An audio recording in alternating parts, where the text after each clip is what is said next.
अस्सलाम वालेकुम। उम्मीद करती हूँ कि आप खैर वाफियत से होंगे और दिन का आगाज़ आपने अल्लाह पाक के नाम बाबरकत से किया होगा। और मैंने भी अपने दिन का आगाज़ कर लिया है। इस टाइम मैं मोटरवे पे हूँ, सफ़र कर रही हूँ। और अक्सर हम ये मुहावरा सुनते हैं कि आप ये कर रहे हो तो लोग क्या कहेंगे, आप वो करेंगे तो लोग क्या कहेंगे। मुझे एक चीज़ की समझ नहीं आती कि ज़िंदगी मेरी है, अल्लाह पाक ने एक ज़िंदगी मुझे दी है, तो मैं वो अपनी सारी ज़िंदगी जो है ये सोचने पे गुजार दूं कि मैं ये काम करूंगी और लोग क्या कहेंगे। लोग कौन होते हैं? लोगों का काम है बोलना। हाँ, पॉजिटिव बोलें और पॉजिटिव हमें सुनना चाहिए। और कभी हमने ये चीज़ कहा है कि हम ये काम करने लगे हैं, किसी की दिल आज़ारी होगी, हम ये काम करने लगे हैं और अल्लाह पाक क्या कहेंगे।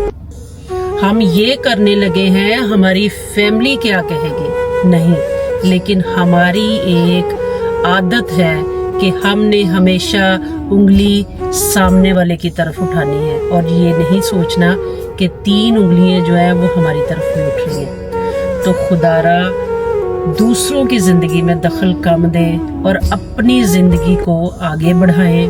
और ये मत सोचें कि लोग क्या कहेंगे, लोगों का काम है बोलना। और मैं तो अपनी ज़िंदगी को बिल्कुल इन रूल पे नहीं गुजारती, ना गुजारना चाहती हूँ। मैं जब से भी मैंने अपनी ज़िंदगी का आगाज़ किया, होश संभाल ली है और मैं फील्ड में आई हूँ, तो मैंने एक ही चीज़ सोची है कि एक दायरा है अल्लाह पाक का, जिसमें हमने एक लिमिट में रहना है, अपनी चादर में रहना है, नमाज पढ़नी है, लोगों की दिल आज़ारी नहीं करनी, जो अल्लाह पाक के मामलात है उन पे अमल करना।